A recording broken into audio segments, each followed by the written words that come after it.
mai videóban ezt a Parsite PKS 1500 A2 nevezetű gérvágó fűrészt fogjuk kicsit közelebbről megnézni. Ezt a napokban vásároltam. A kicsomagolással már nem akartam húzni az időt, úgyhogy megmutatom igazából, hogy milyen tartozékokat kaptunk hozzá, és hogy mire is lehet használni ezt a gépet.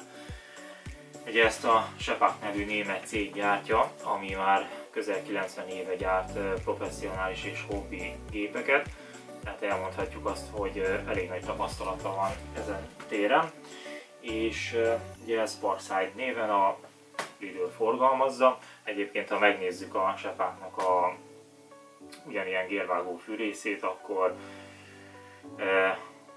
láthatjuk, hogy 95%-ban teljesen ugyanígy néz ki. Alaptartozékként kapunk hozzá először is 3 darab kitámasztót, 2 oldalára lehet felfogatni, egyet pedig hátra. Én ezeket azért nem raktam fel, mert én ehhez egy asztalt fogok készíteni, és ahhoz ezek nem kellenek. Van 4 furat az oldalán, én ezzel fogom ezt rögzíteni, de ez majd egy későbbi téma. Ami még jár hozzá, egy ilyen zsákocska, amit ide a hátoldalára lehet felrakni. Kicsit ki is hullott a forrás belőle, mert már kipróbáltam a gépet. Ez valamilyen szinten ugye felfogja a port, de én majd hosszút fogok rá csatlakoztatni, és akkor itt teljes mértékben el fogja szívni a keletkező forgácsot. Amit még kapunk hozzá, az egy 48 fogas fűrészlap. Ez azért nincs most benne, mert én vásároltam egy 80 fogasat, és hát ez így néz ki. Én jobban szeretem igazából, ami sűrűbb fogazatú, mert azzal szerintem szebb vágásokat lehet készíteni. És ami a másik ok volt, hogy én ezt beleraktam, hogy amit gyárilag adtak hozzá, az csak is favágásra alkalmas. Ez pedig a 80 fogas, ezzel pedig lehet alumíniumot, műanyagot, fát is vágni. Vasat azért nem, ahhoz teljesen más korong szükséges, meg nem is tudom, hogy alkalmas ez a gép egyáltalán ilyenre. Igazából a gép az így érkezett, ahogy van, összeszerelt állapotban. Ez a szorító ez nem volt rajta, ezt egy egyszerű mozdulattal innen ki tudjuk emelni. Ez egy nagyon praktikus dolog, hiszen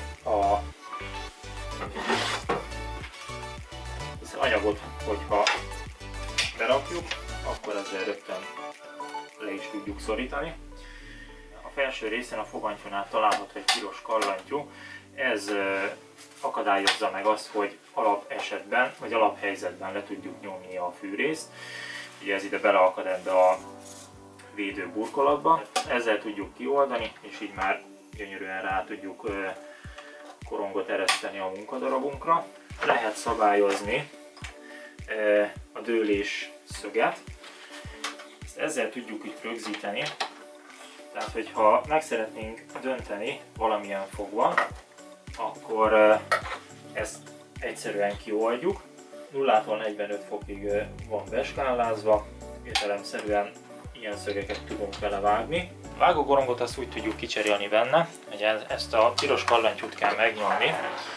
Persze ez inkább 3 kezes művelet, mint 2, mert egyszer fel kell hajtani ezt a védőburkolatot, és ugye ennek nincs olyan akasztója, ami ezt itt felül meg tudná akasztani.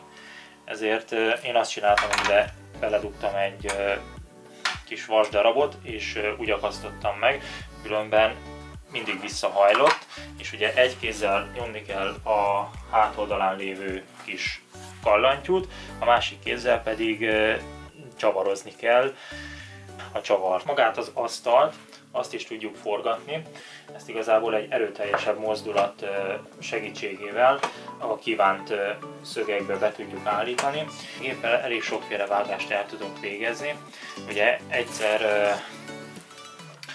mind a két irányba 45 fokba el tudjuk forgatni az asztalunkat. Ezt egy erőteljesebb mozdulat segítségével tudjuk megtenni. Tehát jobbra és balra is 45 fok.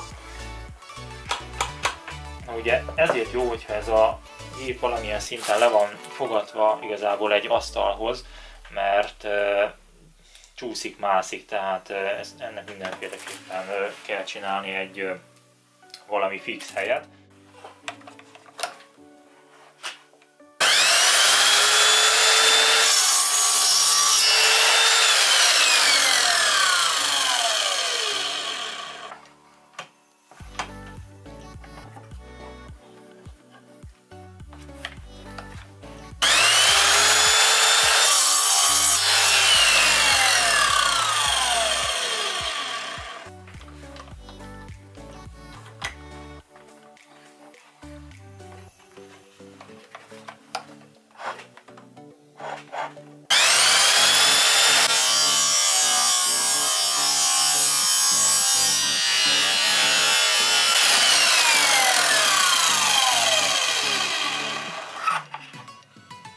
Van egy lézeres vonalvezető is a gépre felszerelve. Ezt itt egy ilyen oldalsó kapcsolóval tudjuk kibekapcsolgatni. Tartozékként megkapjuk hozzá az elemet.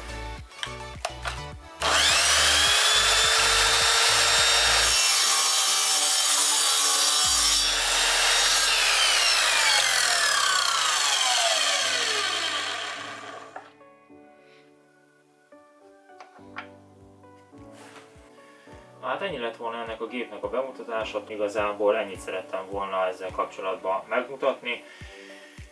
Amire nagyon figyeljetek oda, hogy védőkesztyűt mindig használjatok, és hogyha nem használjátok a gépet, akkor áramtalanítsátok, és csak úgy nyúljatok a koronghoz vagy bármihez, hiszen azért ez egy elég veszélyes gép, élesek a korongok, úgyhogy könnyen okozhat bármilyen sérülést. Hát fogok még ezzel kapcsolatban valamilyen videót készíteni szerintem. Ugye, mint mondtam, tervben van egy asztal készítése hozzá. Ezt nem tudom, hogy a közeljövőben mikor fog megvalósulni, de szeretném, hogyha minél hamarabb lenne időm rá. Azt is meg fogom nektek mutatni, hogy milyen asztalt fogok készíteni hozzá. Úgyhogy részemről ennyi. Ha tetszett a videó, akkor nyomjatok egy lájkot, iratkozzatok fel a csatornámra, és találkozunk legközelebb. Sziasztok!